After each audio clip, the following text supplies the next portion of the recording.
Work till I die, till I die, till I die. I'm gonna fail and get up, cause I'm not giving up on my dream. Hi my lovely Frosty fam, it's me, Karen Frost, here at Nail Decadence, and I've got this video for you, surprise! I bet you thought you weren't going to get another one before Christmas. This video should have been out, you know, a couple of weeks ago, but I'm late as usual. Never mind, you know, better late than never, better late than never. And I wanted to wish everybody a Merry Christmas, if you celebrate Christmas that is. Merry Christmas, and wish everyone a Happy New Year. Let's hope that 2021 is going to be a better year for absolutely everyone, because, well, 2020 is definitely a year we're all going to remember, not for the good reasons mostly, you know. I mean, a few nice things happened. A friend of mine had a baby, you know, there's a few nice things, but general life day to day has been pants. So yeah, roll on 2021. So I hope everyone has a wonderful Christmas and eats loads of turkey and food over Christmas, and then come January, get back on the diet. I really need to get back on the diet. But anyway, enough waffling. Let's get on to the video. So I'm going to show you the bits that I'm using. I haven't used this acrylic system for a really long time, and I forgot how slow setting it is, because I'm used to using the high speed from Nao. Going back to the Unity system, their systems, it sets much slower. So yeah, it took a bit of getting used to working with the acrylic again, because I'm used to it setting up so much faster. But I did it, it wasn't that bad. So yeah, see, I use the monomer that goes with the system, and for my K mixes, you know, well, you should know, because I mix my own colours, I always use Nao to mix my own colours with mica. I will put a link in the cards for you to a video that I have done on how I make my acrylic colours, but yes, I always use the monomer that goes with the system. I'm quite particular about those things. There are reasons to it, it's chemistry, science, blah, but I'm not going to bore you with all that. If you want to know, do your research, you'll find out. It's always good to expand your knowledge. I can't say that enough. Expand your knowledge. Don't just watch YouTube videos. Read, get books, learn about the science that goes behind the products you're using. You have to know what you're using and why they are not meant for the skin. Only on the nails. Try not to get it on the skin. So there's, yeah, like I said, there's reasons why I'm very particular and very particular about certain things, but do your research, you'll soon find out. And given that we're in lockdown again, I live in London, so we're tier 4, we're in full lockdown. It's pants, it's crap, it's just a nightmare, you know. I wanted to spend Christmas with my mum, etc., and now we can't do that. And yeah, it's how you know, I mean, Christmas is only one day, but it's the fact that it's a tradition, you know. It's family time together where we all, you know, play silly board games and just eat loads of food and have a laugh and watch really crap movies, but we have a laugh doing it, kind of thing. So it's not going to be the same, but yeah, it is what it is. There's lots of other people in the same situation, so I'm by no means the only person that's going through this at the moment. But anyway, enough about the Rona. Let's get on with the nails. So as you saw on that index finger, I just used some clear acrylic to pick up the various pieces of glitter that I wanted to use, and because I'm leaving that nail clear, I sort of put the glitter in kind of diagonal stripes so that there's a clear bit in between. And I wanted to put one of those snowflakes on, but it wasn't sitting flat on the nail because of the nails are curved, they're not actually flat. So I just bent that little snowflake a little bit so that it would rest on the nails without sticking up. That's what I did with that one. And on this index finger, I'm just laying down a very thin wash of colour of this blue, because I'm going to be putting that mylar paper that you saw me scrunching up. I'm going to be doing a full nail of that, so that background colour is just in case there's any gaps. It won't be noticeable if I cut the paper a bit, you know, wonky or whatever. Always cut the paper smaller though, so that you can encapsulate it all the way around. Anywho, so now on to the ring finger, and I'm using this pale blue. It's again, these are colours that I've mixed myself, and it's a really pretty pale powder blue. It's just, but it's kind of like that hint of purple, not baby blue, if you know what I mean. What's that word? Is it periwinkle? It's sort of, yeah, so it's a light periwinkle, I would say. Yeah, it's just really pretty blue. So full nail of that, as you can see, and what you saw me doing just then was applying a thin bit of clear acrylic, just to stick these snowflakes into. And as you can see, because they're sticking up, they don't lay flat, you have to bend them. So I did sort of bend them in between my fingers off camera. Well, you saw me do the first one, but the rest of them I bent them off camera so that they would sit on the nails nicely without sticking up, so that I don't file them away, because I didn't want to file the edges off, because if they stick out, that means they're going to stick up out of the acrylic, and then yeah, you'll file them away, and I didn't want to do that. So just take a few seconds and bend them, just bend them so that they sit on the nail nicely and curve around it better. And I also added some of those lens flares, again with clear acrylic. Let that set, and onto the little finger, where I am doing a very, it's very subtle marble. So it's not overly obvious, it's just a very subtle marble. And then I'm going to blend ombre my nail bed cover, my cover pink, over that. So that's what I'm doing here, finishing off my marble. I will add a little bit of glitter. Oh, here we go. I'm adding a little bit of glitter because you know me. If I'm putting glitter on the set, I'm putting glitter on the set. The marbles, yeah, I don't think have I done any marbles that don't have glitter in them? Not sure I have, you know. Yeah, it's an excuse to put glitter on. And so I'm using a bit of the silver one, a bit of the blue mix. Why not, you know? You can use them all. Can't go wrong with a bit of glitter. Very pretty. So let that set, and now I'm going to ombre the cover pink over the glitter, but I'm not ombreing it all the way down because I do want the tip to be clear, but I do want the nail to look balanced. So after I finish with this nail, you'll see I will go back and add a bit more of the cover pink, because just to balance it out, the cover pink needed to come down the nail a little bit further. But yeah, so just adding my cover pink, nice and neat around that cuticle, and onto the little finger again, same thing. So add that first bead, pat the back of it down, and then swipe the front of it over that marble. Like I said, this is where I go back to that index finger and just add just a little bit more, because it just, yeah, it looked unbalanced to me. I suppose it's everyone's preference really, how far you'd want the pink to come down. It's personal preference. I felt it needed to come down a little bit further on the index finger. So anyway, on with another bead of the cover pink by the cuticle area.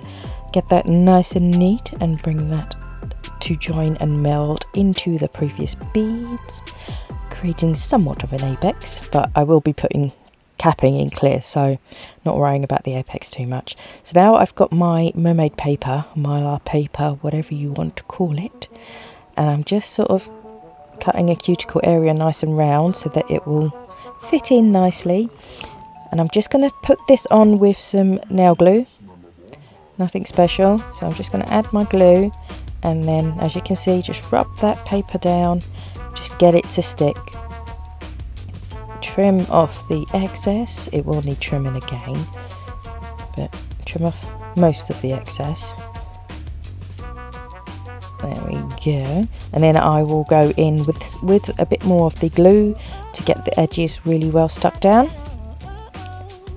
And once they're stuck down, I will trim again. And this time when I trim, I will be making sure that I'm trimming it ever so slightly shorter, so that there's a gap between that and the nail.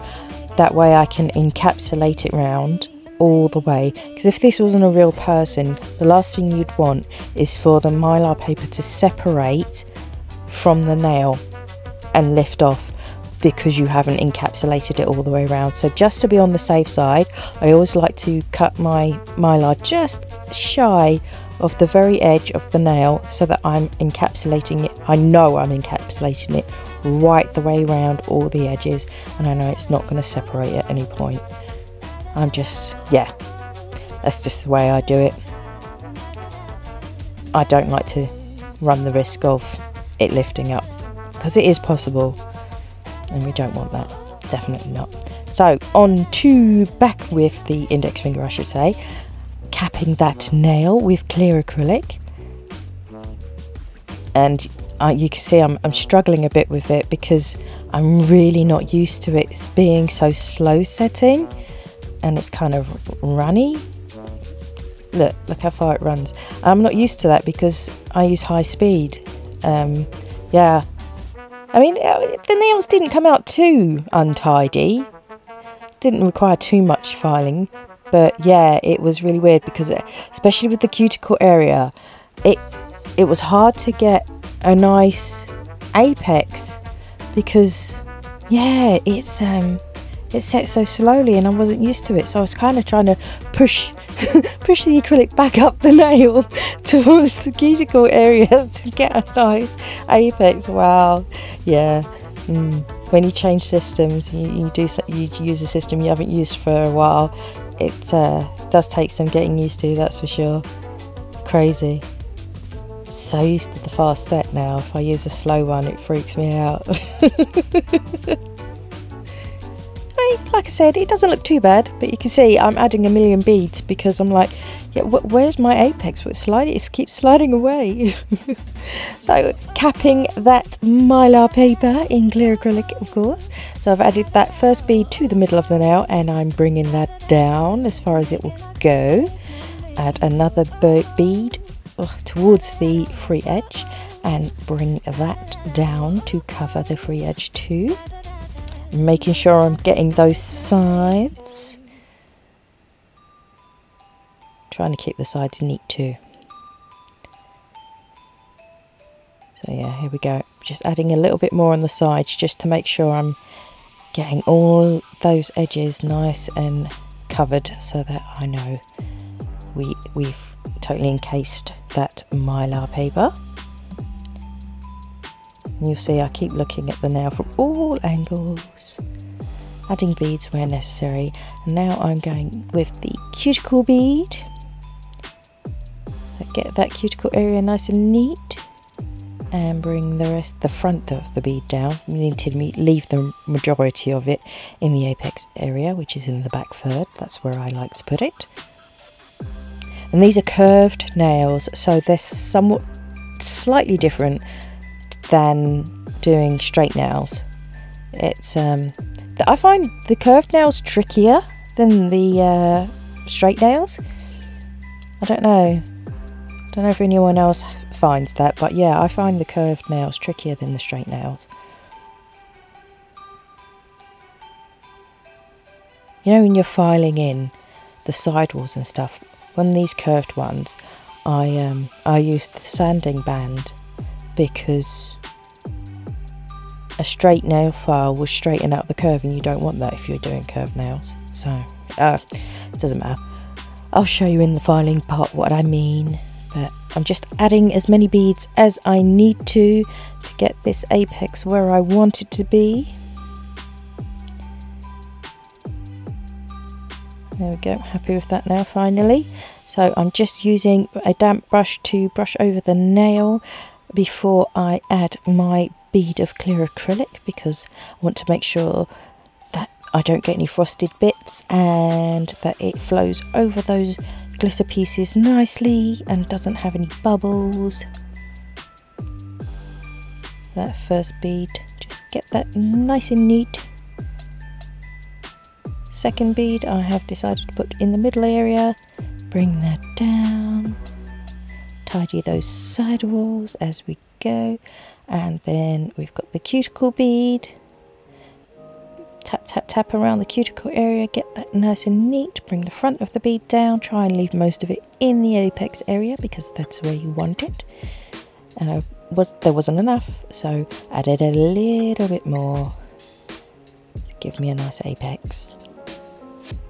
And then I'll look from the all different angles of the nail, and if there are any bits, any dips, then I'll add a little bit more. And there was a dip there, so that's why I added a little bit more. Same again on the little finger, dampened the nail, then apply a bead of clear acrylic and yeah, cap that nail. You see, I don't bring the entire bead down, I bring mostly the front of the bead down because, you know, we want some of the strength there too, especially on these curved nails. Like I said, they're different, they're kind of structured a little bit different than straight nails are. Check it from all angles. If I need to add any more, I will. Trying to make sure that that nail is evened, which means less filing, of course.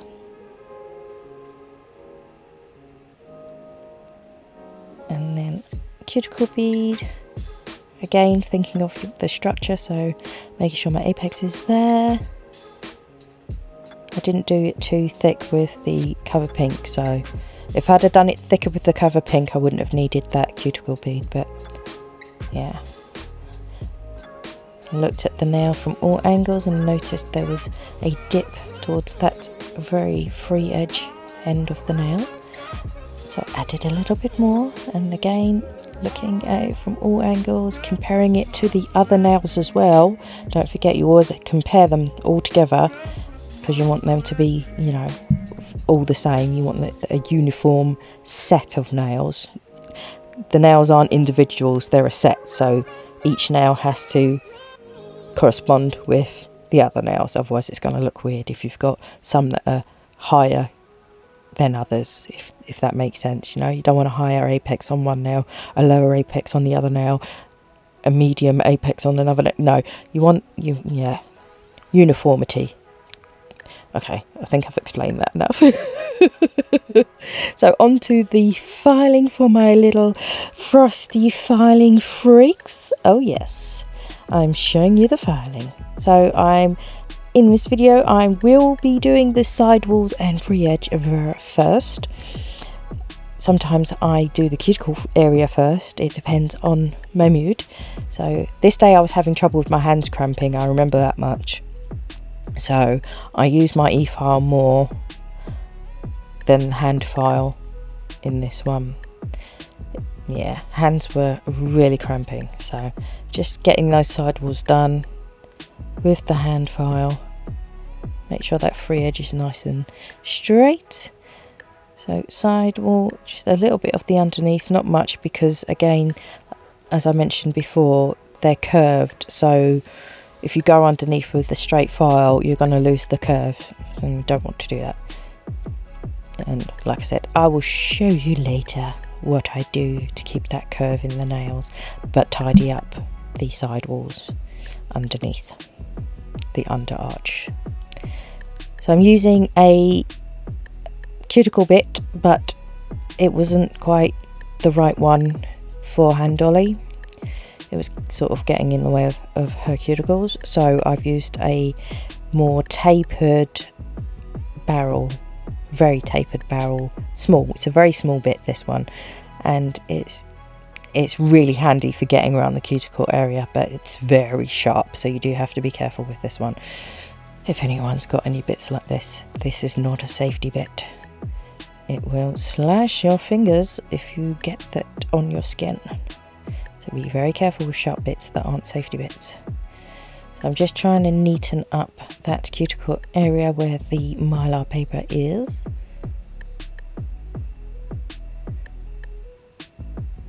Taking quite some time. There we go. On to the next finger. Go around the cuticle area. This one wasn't so much to do. And the little finger. Get that cuticle area nice and flush. And smooth. So I've changed my e-file bit. And I'm using I think it's a fine, or is it medium? You know what, I can't remember. It's either a fine or a medium. Yeah, it's a medium. Medium carbide bit. You can see I'm just going over the surface of the nail, then I'm going underneath the under arch and just taking away any bits of acrylic that have sort of flowed over. Make sure it's nice and neat under the free edge. So I'm literally just evening out the nail, making sure it's not bulky, that it's nice and smooth, that it's nice and contoured. So if you see the way I blend the cuticle area up over the apex and then down the middle of the nail, and you see that at first I blended the sides in because I don't want a harsh sort of square step on each side of the free edge. So where the demarcations were from the hand file, you do want to blend that in so that it's contoured. You don't want just this straight block up each side of the nails. To me that doesn't look nice, so do blend that part in for sure. Okay, I'm just contouring with my e-file the way I would with a hand file. It's just that my hands were cramping, so I was doing it all with the e-file this time as opposed to whizzing in with the good old hand file. I think what I find that you get a nicer finish with if you do the last bit of filing with your hand file. I suppose I'm old school. I do like to finish file with a hand file, but it is possible to do it all with an e-file, and you'll see I do it. That sounds really weird, but yeah, I do that in this video, so you'll see. So I'm just making sure that cuticle area is nice and blended into the rest of the nail. There we go. Because I've got my sanding band and I'm doing the under arch, and then I'm whizzing over the surface, making sure it is all nice and smooth and contoured, and that there are no, harsh deep grooves from the e-file bit that I was using previously. And as you can see, any overhang under the under arch and sanding band just whizzes those away nicely. So I look at the nail from all angles and make sure it's all nice and smooth. And you saw there I was feeling it with my thumb just to make sure there were no bumps. Same on the next nail. I'll make sure it's all nice and contoured and smoothed and no scratches. Clean up that under arch because, like I said, with a curve, I don't know, I can't do it with a straight file. Don't know how anyone else would do it with a straight file. I always have to do it with the e-file if it's really curved nail. I suppose you could do it bit by bit underneath, but you couldn't just hold the hand file right along the side, otherwise you'd lose the curve completely. Anyway, this is how I get around it. I'm just making sure it's all blended in and nice and smooth, no lumps and bumps. Oh, still not happy. I also want to make sure the free edge isn't really thick either. Don't like a thick free edge at all. So yeah, I just don't like it. Prefer a more tapered free edge. If it's really thick and bulky, it's just, I don't think it looks nice if you've got a block on the end of your nail. And it's also weird picking things up like that as well. So yeah, I tend to make sure that my free edge is credit card thickness or even less. The very, very free edge. Don't want a doorstep on the end of my fingers. So I will leave you to watch the rest of this in peace, and I will come back in a mo with the next part.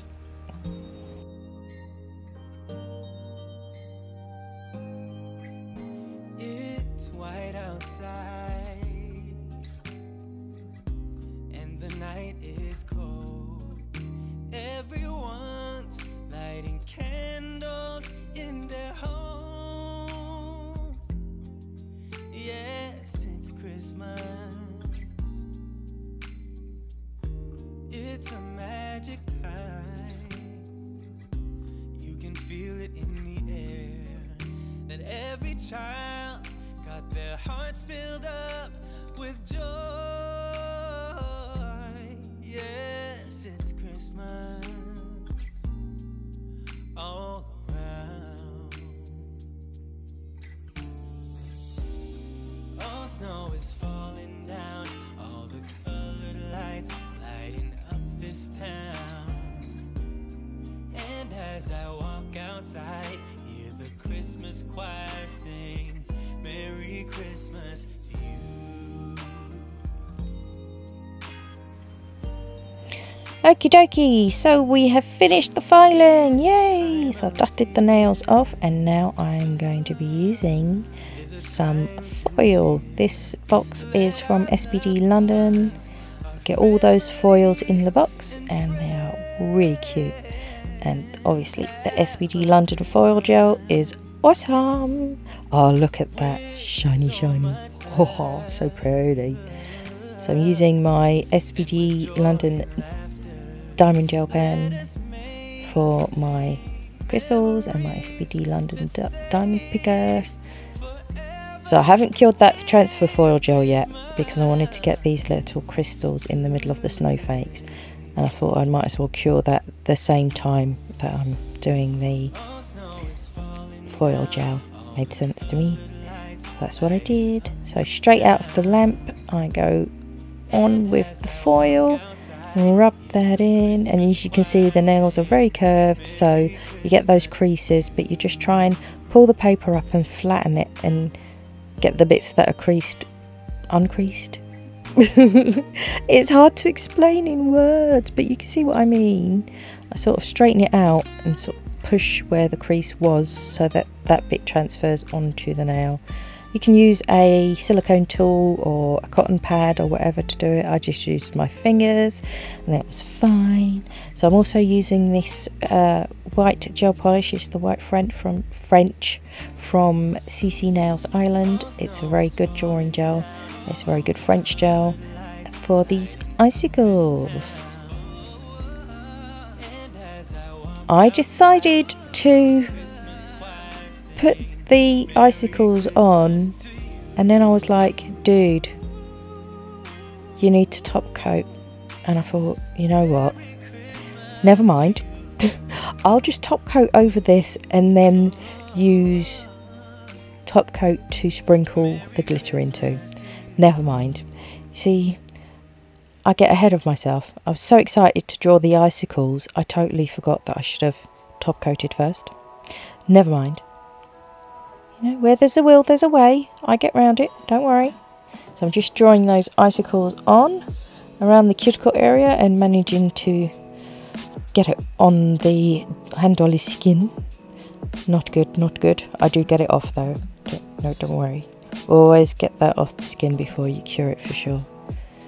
So I'm just using wiggly lines down into a point and curving off the where they begin, so that it, you know, get that sort of is it? No, icicles. They're not stalagmites or stalactites. They're icicles. Donut. So yeah, it looks like drippy snow, snowy icicles. Don't have any snow in London yet. Not that I'm bothered about snow. We're all in lockdown, so don't really care about snow, we're indoors. So cure that for 60 seconds, and now it's time to top it off and keep it tough. Oh yeah.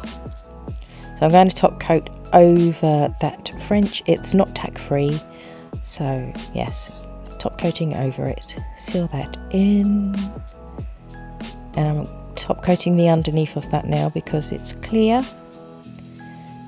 Now top coat over the foil, seal that in, and I'll also top coat around these crystals. I don't think I bothered getting my detailer brush out. I think I just used the brush from the bottle to just get in between the crystals. Never top coat over your crystals, you will lose the facets which makes them sparkle and shine. Go around them, never over them. Top coat that little one, and then we'll get that in the lamp to cure. 60 seconds.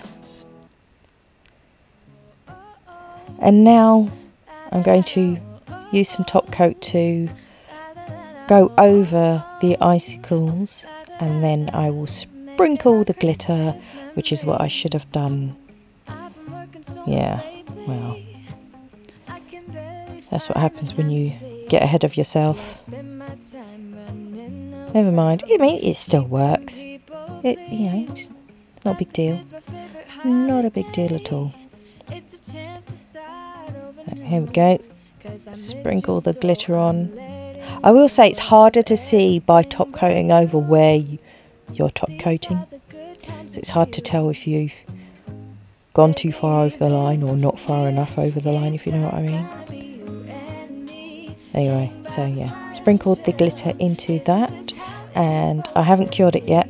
I'm doing the little finger first, so I didn't want the top coat to run, which is why I sprinkled the glitter into it straight away, because once the glitter's on it, it's less likely to slide. So yeah, following the lines I already drew, over with the top coat and sprinkle that glitter on. Tap the excess off, and I always double cure whenever I do any sugaring with glitter. I like to double cure it just to make sure it's cured properly. Dust away the excess glitter. I did it with a very soft brush at first, and then I was like, no, it needs a stronger brush to brush off the excess. So in with a stronger brush, remove all the dust, and here we go. The end of the video. So thank you so much for watching. I really appreciate you coming to my channel. Like I said, have a brilliant Xmas and New Year.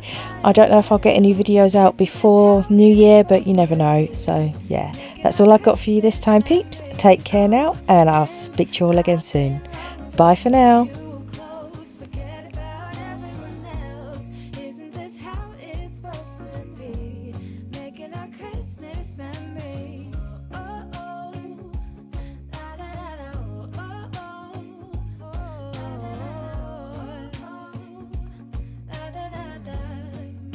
Christmas memories. Yes, these are the good times with you.